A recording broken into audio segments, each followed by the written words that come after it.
2, 3, 4. Prepárate un mate, un té, un café. Ya llega Charla con Sentido, un espacio para escuchar a los protagonistas del mercado. Auspician este bloque. IEB, Invertir en Bolsa, empresa líder en el mercado financiero, con más de 10 años de experiencia brindando soluciones de inversión y financiamiento para individuos y empresas. Consulte el sitio web ingresando en www.ieb.com.ar. Agente de liquidación y compensación y agente de negociación integral registrado en CNB bajo el número 246. Desde el litoral y con presencia en todo el territorio nacional, Net Finance es la red comercial del mercado de capitales que mejor acompaña el crecimiento de tus inversiones personales, el financiamiento PYME y la optimización de los flujos de caja de las empresas. Seguinos en www.netfinance.com.ar o en Instagram como netfinance_.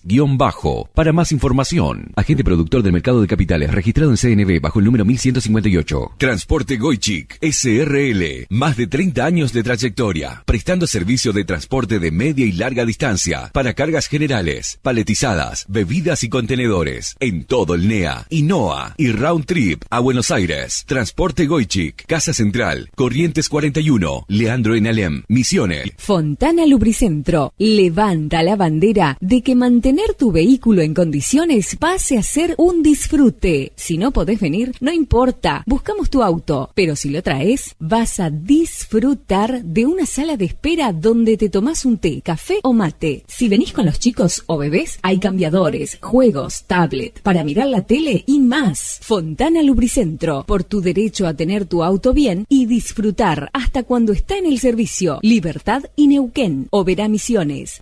En InView somos un equipo de expertos en mercados de capitales, tecnología y estrategia, dedicados a ofrecer las mejores herramientas, soluciones y productos de inversión. Invertí junto a tu asesor de confianza en InView.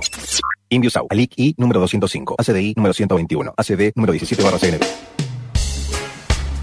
Y tenemos el gran gusto de volver a recibir en este espacio a un entrevistado con el que tuvimos anteriormente un diálogo y una charla realmente muy, pero muy interesante. Se trata de Pablo Waldman, que es licenciado en Administración de Empresas de la UBA, con un máster en Finanzas en la Universidad Nacional de Rosario y, por supuesto, también con una gran experiencia en lo que tiene que ver particularmente con las empresas y el mercado. Particularmente trabajó en Research y Estrategia en InView, en StoneX, en Banco Comafi, así que bueno, tuvimos una charla muy interesante anteriormente y vamos a volver a tener otra charla muy interesante en este momento, así que Pablo, gracias por compartir tu tiempo nuevamente con nosotros. ¿Cómo estás? Hola Alejandro, ¿todo bien? El gusto es mío de volver a conversar con vos y con tus oyentes. Bueno, muchas gracias y ya nos metemos de lleno a la cuestión y al ruedo y a la batalla. Venimos de unos meses de transición en los que asumió un nuevo gobierno y estableció el famoso parámetro del no hay plata, recortando todo tipo de erogaciones y partidas, limpiando la hoja de balances del Banco Central, obteniendo superávit fiscal y comercial, ordenando un poco también la deuda comercial, aunque todavía eso queda todavía, digamos, trabajo pendiente por resolver. Bueno, ¿cómo ves todo lo que se hizo hasta acá? ¿Qué fue lo que más te llamó la atención? Y también, por supuesto, ¿cómo ves que reaccionó el mercado a todas estas políticas y a estas medidas? Bien, mucho para desarrollar en esta pregunta. Lo sé. Vamos por partes. Sí. Vamos por partes. Primero, me parece que corresponde hacer un disclaimer porque todo el mundo habla de cierta opinión formada y yo soy un caso quizás medio particular para hablar de este principio de la gestión Milei, porque yo soy liberal desde que leí a Adam Smith en SBC, no el que viene de ahora, y ya lamentablemente fue hace unos cuantos años, lo cual hace que simpatice o esté de acuerdo con muchísimo de lo que Milei propone o intenta hacer, pero hay muchos matices y muchas maneras con las que tampoco estoy demasiado de acuerdo. Yo cuando tenía 20 años pensé que era imposible que haya un presidente liberal en Argentina mientras yo viviera y hoy lo estamos viendo. Quizás si fuera por gusto particular me hubiera gustado que sea alguien más en la línea de López Murphy, pero bueno, acá estamos y Y dicho eso, trato de escribir un poco yo cómo veo la cosa. Excelente. Me parece que hay una división muy clara entre lo que está viendo y esperando el mercado y lo que está pasando en la calle. Tenemos dos carriles muy separados. Vos ves los datos puramente financieros de el que quieras, rollover de deuda, baja de la tasa de interés, baja de la brecha. Hay toda una serie de indicadores financieros que me parece que están siendo, los superávits financieros alcanzados, aunque todo esto tiene distintos asteriscos que nos iremos metiendo a medida que avancemos con la nota. Ok.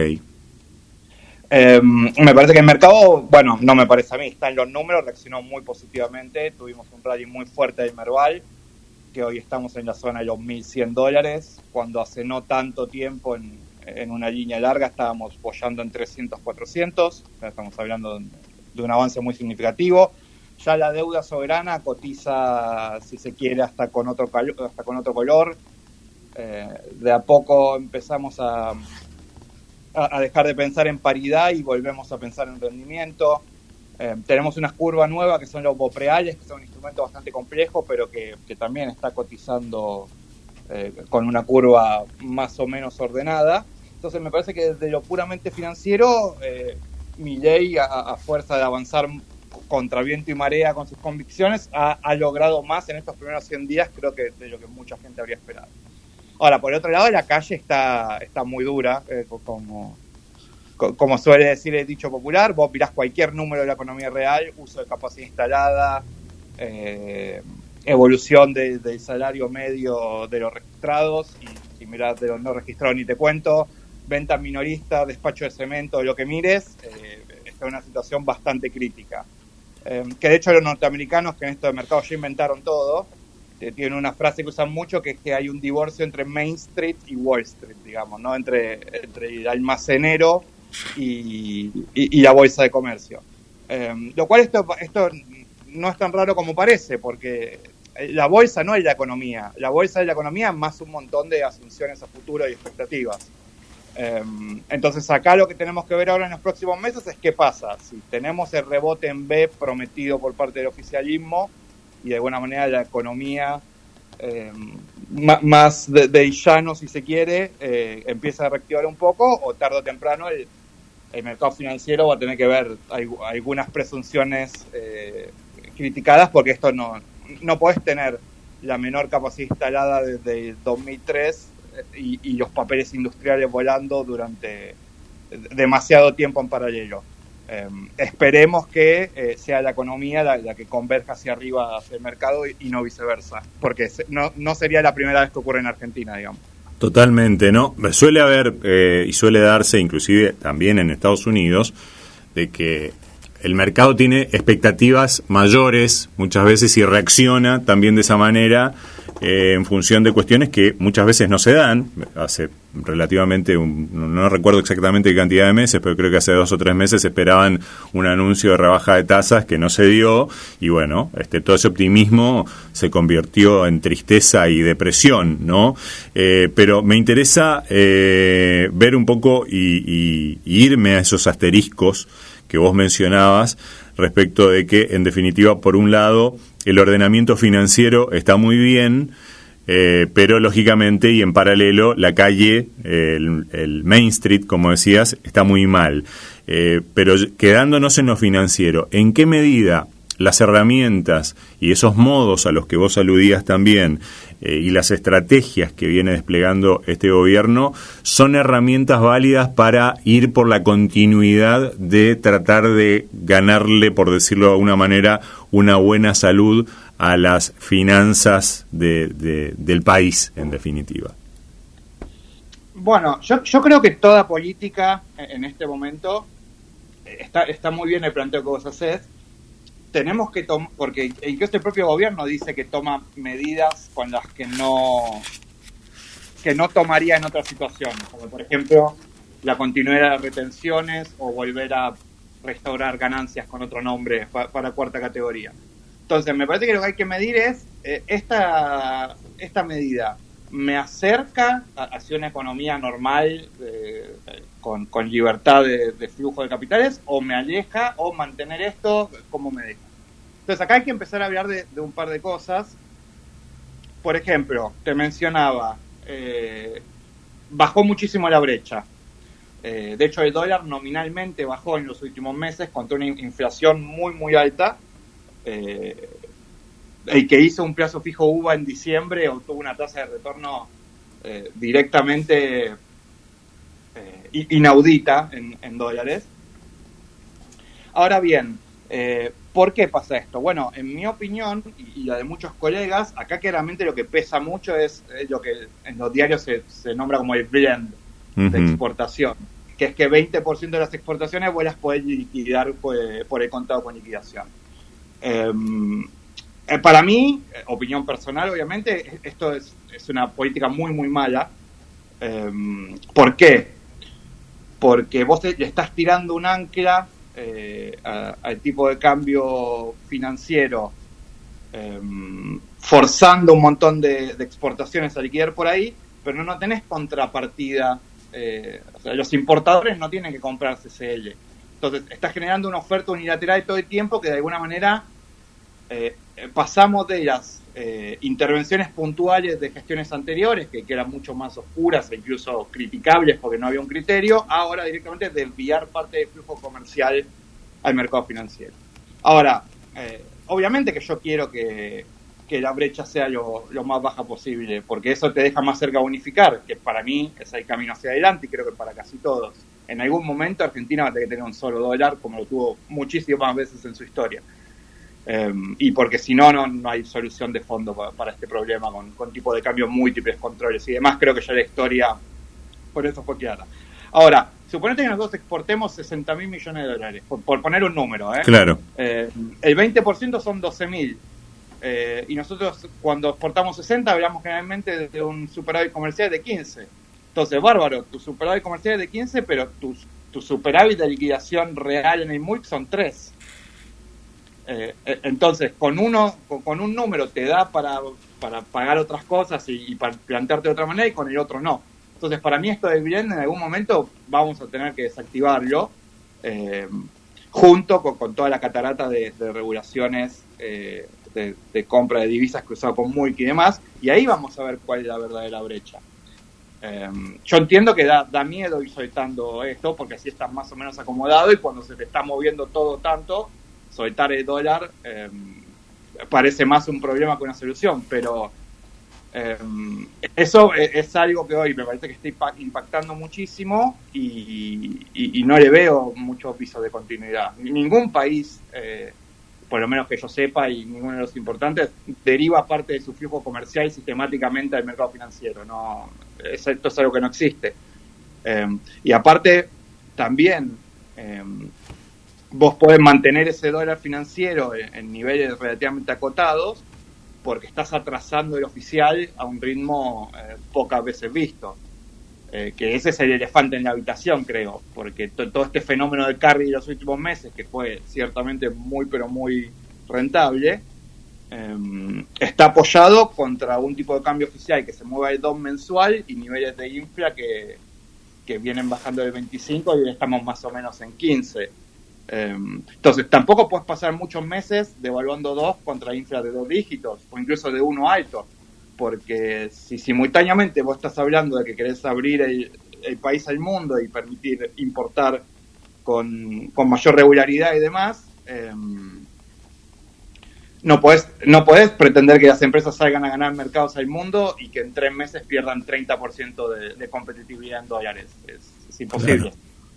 Ahora, ¿esto con qué tiene que ver? Digamos, ¿qué lógica le encontrás en tu análisis en cuanto a que se intenta captar la mayor cantidad de reservas también, más allá del tema de la liquidación, como decías vos anteriormente, para de alguna manera hacer converger el tipo de cambio en el momento en el que se tengan las reservas necesarias como para contener una disparada? Es como decir, ¿va a pasar eso o qué cosa? Digamos, ¿cómo lo ves vos?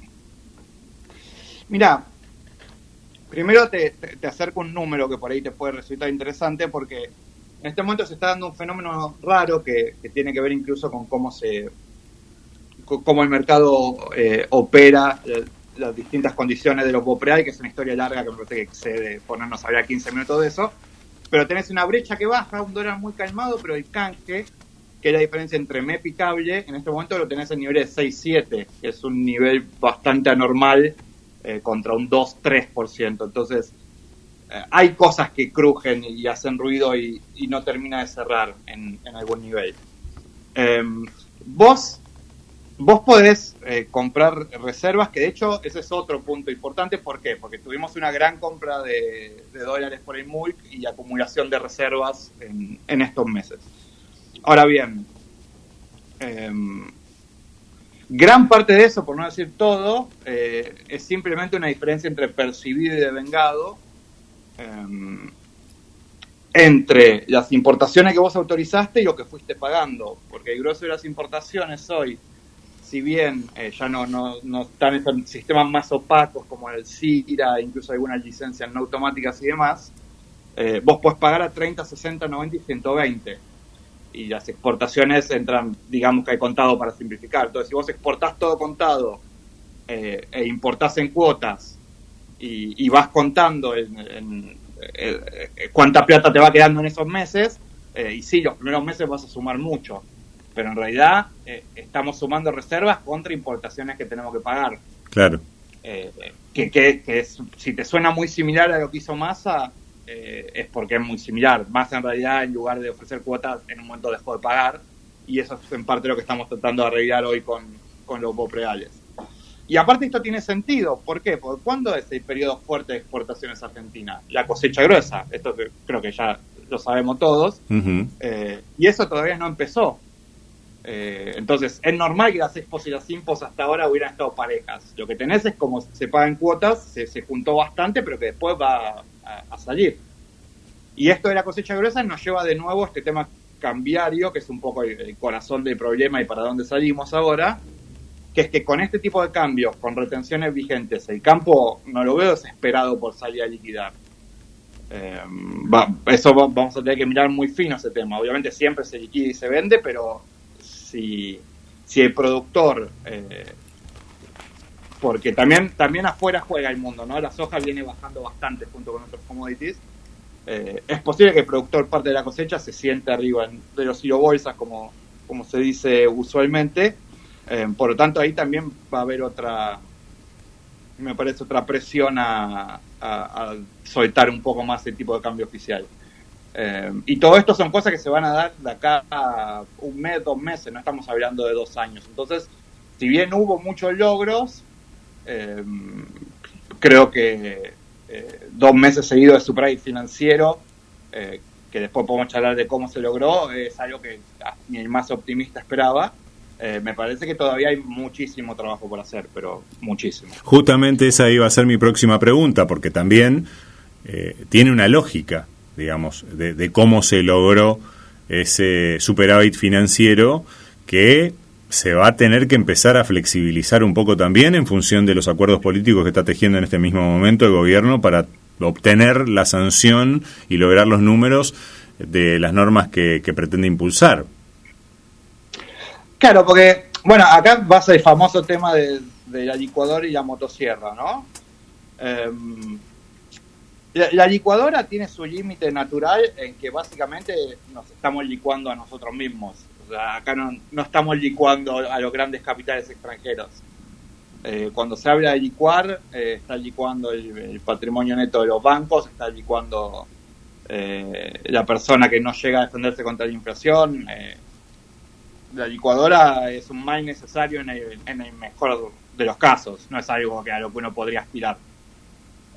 Y la motosierra es muy relativa porque, más allá de esta figura de la casta, digamos, vos mirás la composición del gasto público nacional y te das cuenta que vos podés cortar la casta cero, que de hecho es un tema para mí más incluso moral que económico. O sea, con simbólico. 60% de pibes pobres no podés tener la biblioteca del Congreso con 8.000 empleados como si fuera Google.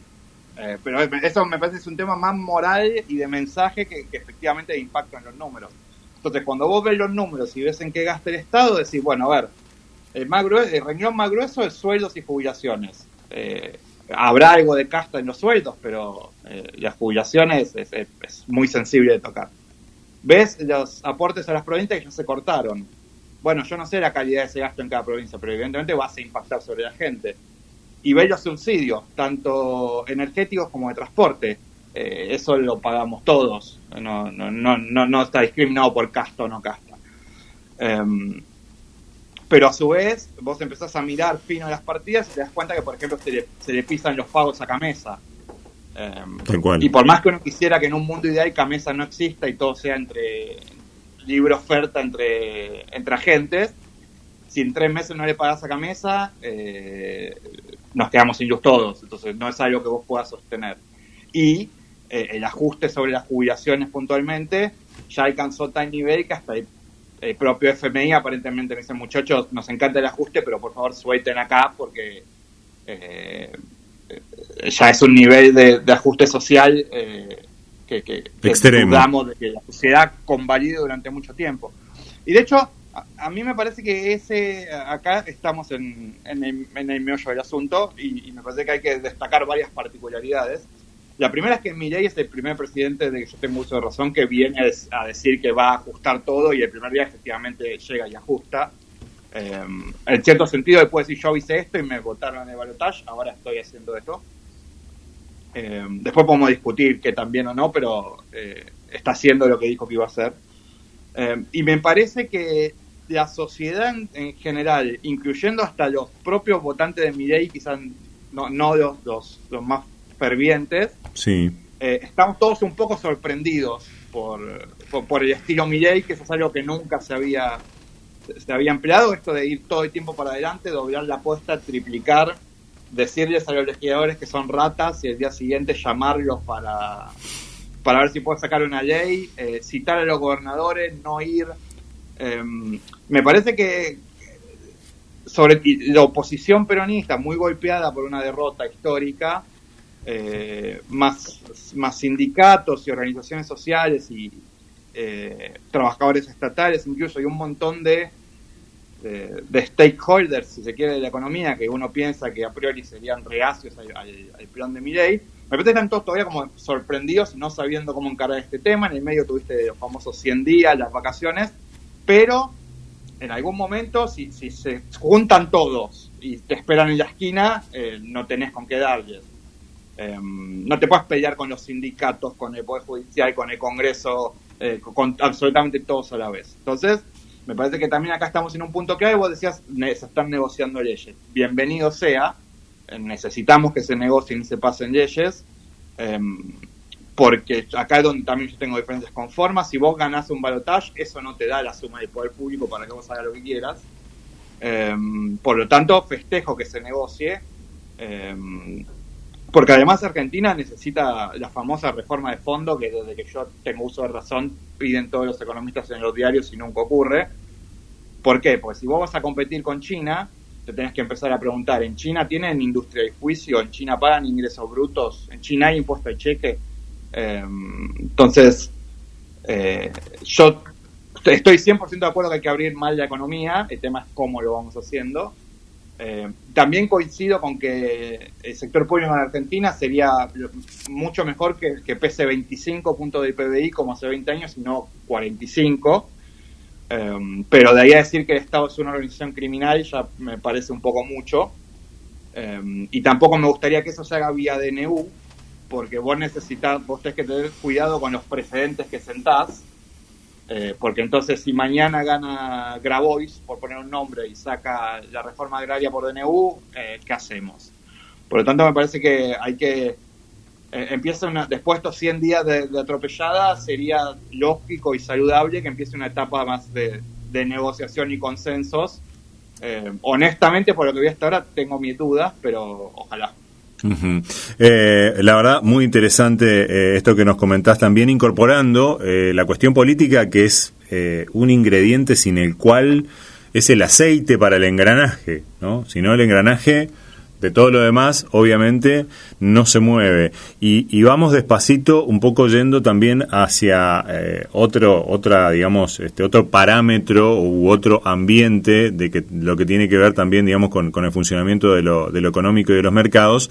Me llamó mucho la atención un número que me gustaría que por ahí nos lo comentes o nos lo expliques, de que hay una muy importante porción de bonos, por ejemplo, de la deuda argentina, que hoy por hoy están en manos extranjeras. O sea, se convirtió en función de todo ese ambiente que vos describías anteriormente también, y el claro apoyo y buen humor del mercado para con la gestión, al punto de que también, obviamente, esos instrumentos se convirtieron en inversiones atractivas para inversores extranjeros. Sí, mira, en mi experiencia, cuando vos tenés esta magnitud de movimientos en los activos financieros argentinos, generalmente son movimientos que por lo menos están muy apoyados desde el exterior. ¿Por qué? Porque Argentina es un mercado muy, muy chico, minúsculo. Nuestro mercado de capitales en relación al tamaño de nuestro PBI es poco menos que vergonzoso. Si vos agarrás una empresa como Nvidia, por ejemplo, y te fijás cuánto se mueve el precio en el día de un balance, ese solo día hay una suba más alta que por ahí todos los papeles del Merval multiplicados varias veces. Somos un mercado muy, muy chico. Entonces, cuando desde afuera se genera interés, que es muy común en los periodos electorales donde se va algún sabor de peronismo, digo esto sin ofender a nadie, e ingresa una fuerza más de centro derecha. También estoy tratando de pintar con un pincel lo más amplio posible. Sí, sí. A ver, con Macri, si ajustamos por inflación en dólares en estos años, el Merval estuvo arriba de los 2.000, cómodo. Y hoy, después de un rally muy, muy notorio, estamos en 1.100. Me parece que con Macri tenías otro nivel de posibilidad de éxito en lo que parecía en ese momento, ¿no? Porque tenías un gobierno más armado, con apoyo legislativo, con gobernadores y demás, una estructura más firme. El mundo juega también siempre. Nuestros bonos subieron mucho por cuestiones propias. Cuando tenés un gobierno que te dice tengo superávit fiscal y con esto voy a comprar los dólares para pagar el próximo cupón, eso obviamente suma porque muestra voluntad de pago. Después tenemos la discusión de siempre de si esto es sustentable y si va a haber continuidad del movimiento político, pero bueno, eso ya son consideraciones de segundo orden para el nivel donde estaba cotizando los bonos argentinos, ¿no? Que recién ahora estamos volviendo a donde Guzmán comenzamos a cotizar luego de la reestructuración. Claro. Entonces, me parece que obviamente hay un movimiento de afuera, uno empieza a ver interés de los inversores, empieza a ver algunos eventos con algunos invitados que antes no se veía que aparezcan por estos lados. Desde afuera, si querés, también tenés una visión más estilizada, y es también un clásico que de afuera se mire más el gran número y digan, bueno, este tipo tiene superávit, está pagando la deuda, ¿cuánto valen los bonos? 50, bueno, pongámosle una ficha, por ahí una ficha fuera son 100 millones de dólares y eso acá te revoluciona el mercado por varios días. Claro. Pero de afuera tampoco comen vidrio, y en algún momento vamos a empezar a necesitar un delivery de todas estas políticas y vamos a necesitar un superávit fiscal que tenga por lo menos visos de sostenibilidad y que no que esté basado en pisar todo. Vas a necesitar pasar leyes importantes por el Congreso con apoyo amplio, o por lo menos con apoyo suficiente ya a esta altura, te diría, porque es complicado el panorama legislativo. Y también tenés al FMI, que es otro actor clave, ¿no? Que por el momento, obvio, está encantado porque lo que estamos haciendo está bastante cerca del consenso de Washington con ciertas particularidades. Y el otro punto clave acá, que es cuándo y cómo vamos a levantar el cepo, porque es imposible que alguien invierta a largo plazo en Argentina si después no va a saber si va a poder efectivizar el repago de esa inversión que hizo. Una cosa es comprar bonos, otra cosa es hundir 2.000 millones de dólares en un proyecto minero o petrolero. Entonces, si bien el mercado está mirando con muy buenos ojos estos primeros meses de Milei, incluso quizás con ojo, si vos le preguntás a un tipo que tiene un localcito, probablemente sea muy negativo con lo que está viendo porque se le están desplomando las ventas y le siguen trepando los costos. Pero estamos llegando a la hora donde hay que hacer un delivery clave, porque si ahora se empalma la jubilación por el SER y la recesión te hace caer ya la recaudación, ya se empieza y le tenés que pagar a Camesa, porque en algún momento tenés que pagar las cuentas o las cosas dejan de funcionar. Yo quiero ver cómo vamos a tener en junio, julio superávit financiero. Por el momento, me parece que hay hasta incluso por momentos mensajes contradictorios de distintos figuras pesadas del gobierno.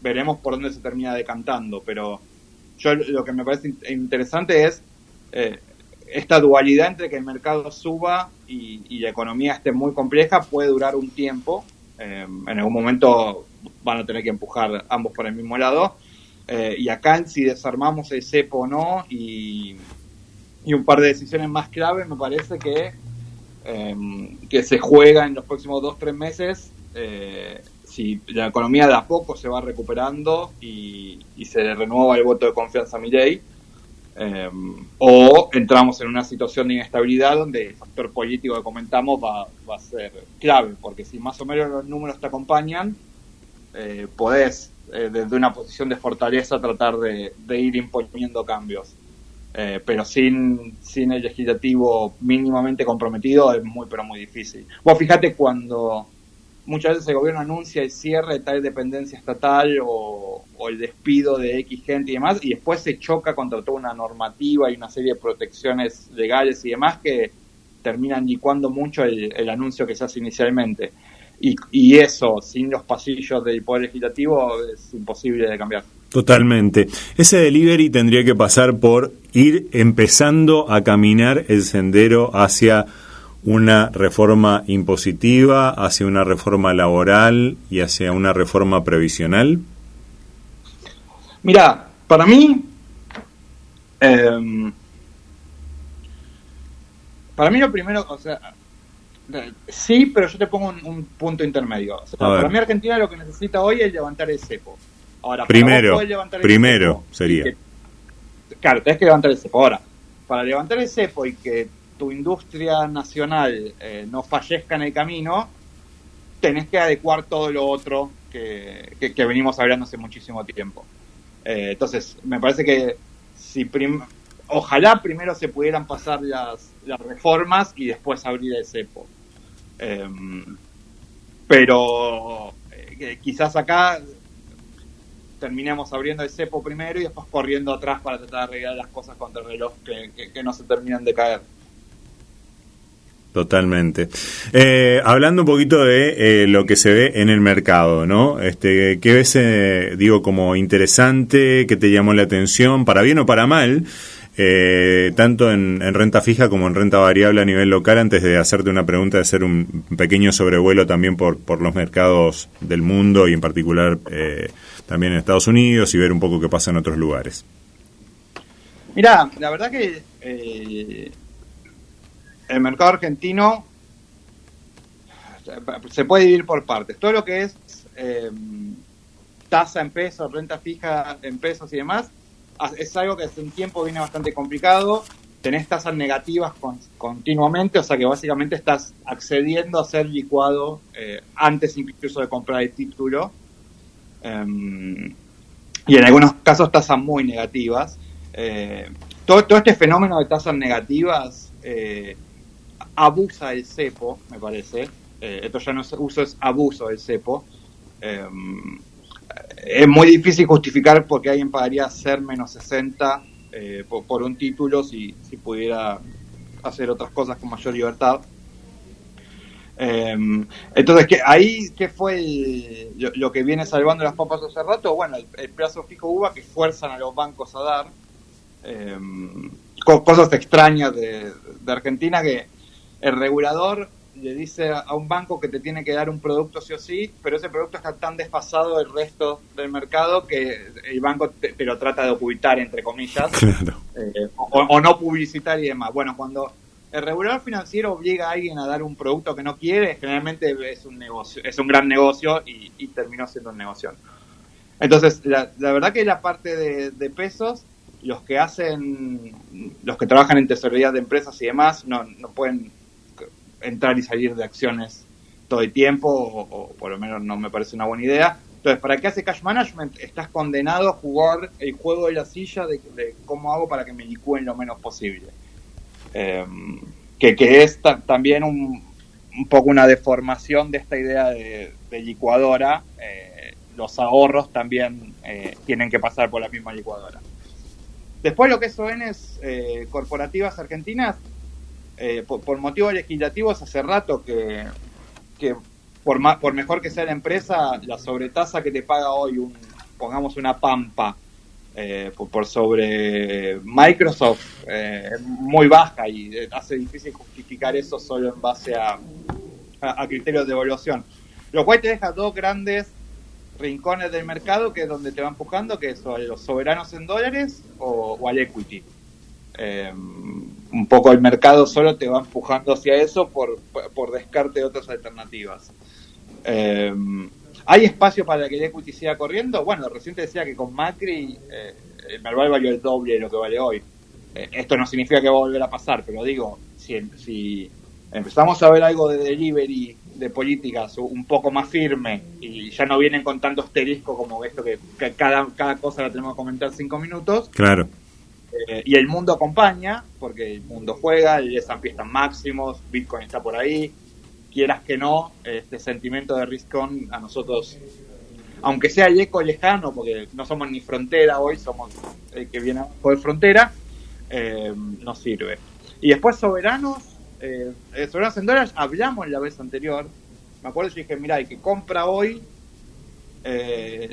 no debería sorprenderse si viene una reestructuración, y eso no quita que no puedan ser un gran negocio. Hasta el momento de hoy fueron un gran negocio, y de a poco ya tenés que estar priceando escenarios de éxito para empezar para justificar nuevas subas de precio, y ya no tanto de si zafamos del fracaso con esto, no, de fracaso absoluto con esto no va a ir bien.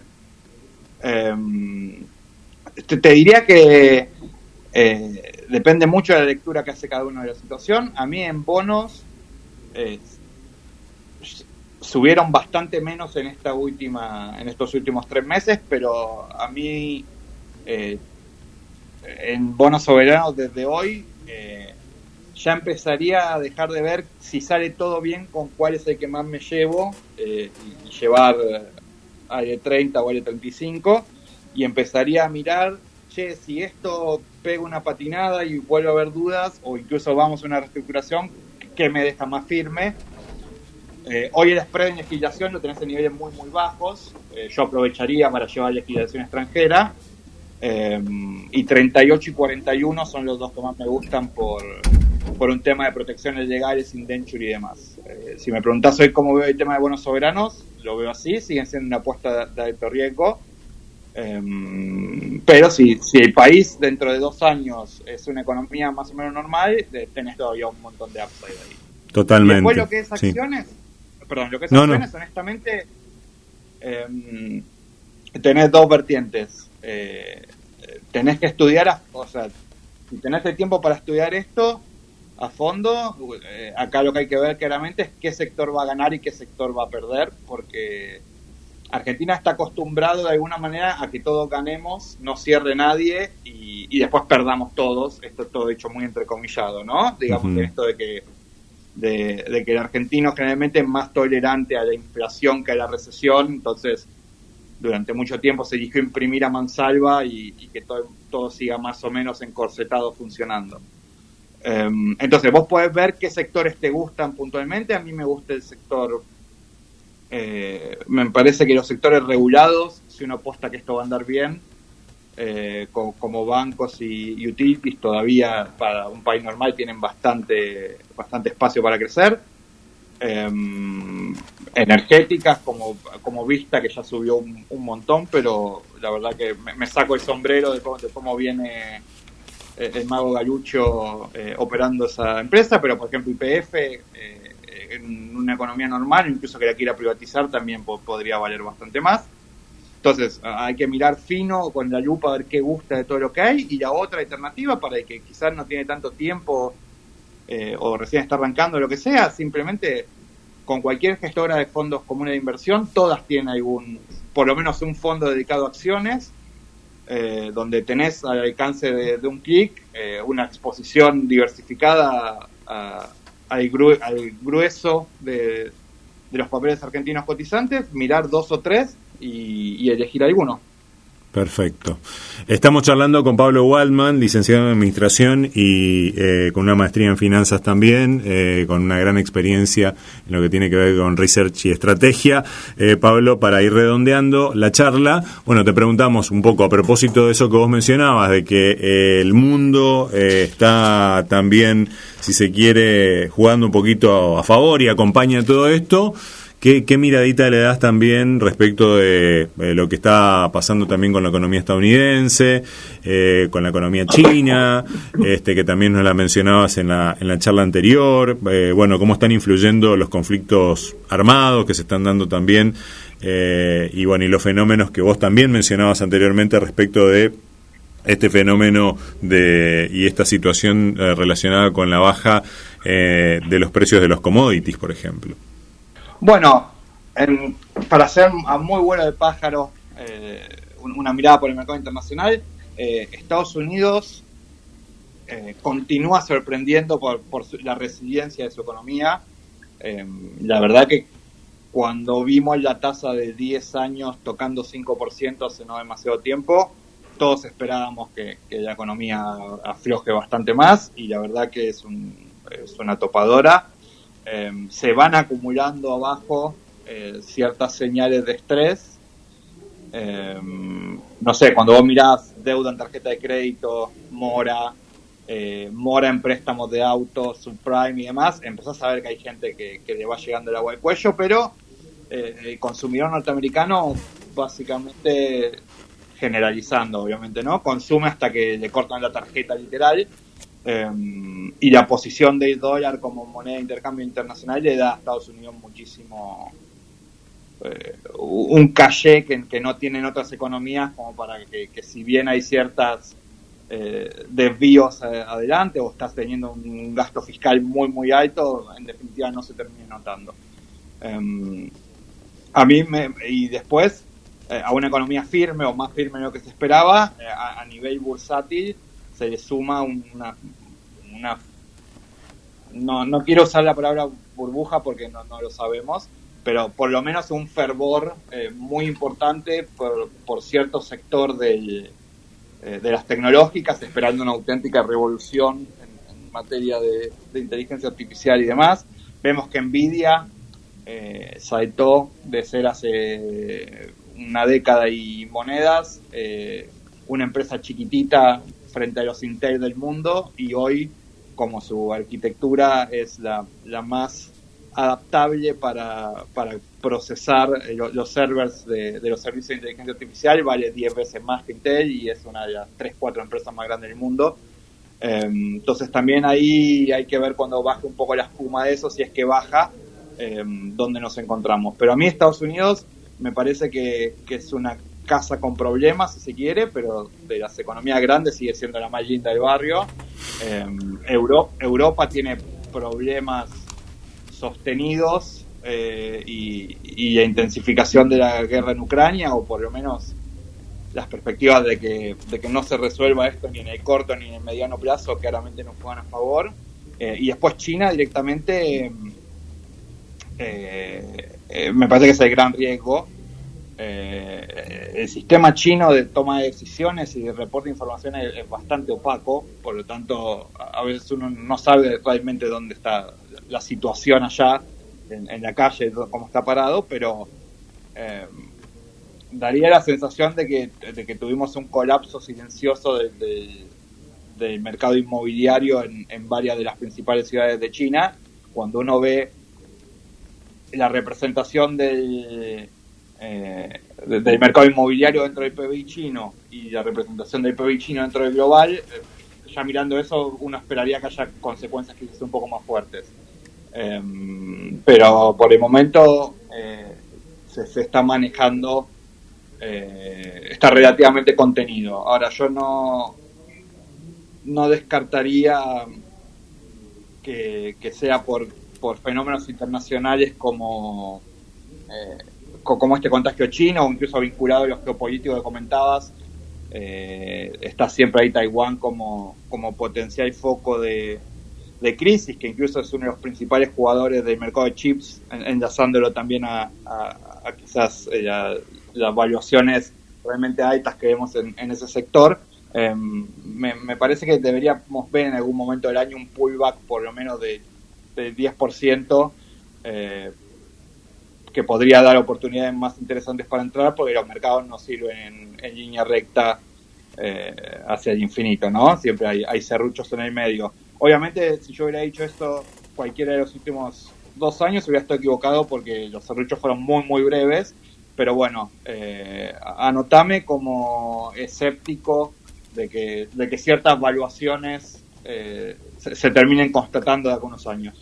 Te anoto eso y te anoto una futura charla de aquí a un tiempo, por supuesto, y desde ya agradeciéndote un montón por toda esta información y por toda esta sapiencia que también volcaste en esta charla, Pablo.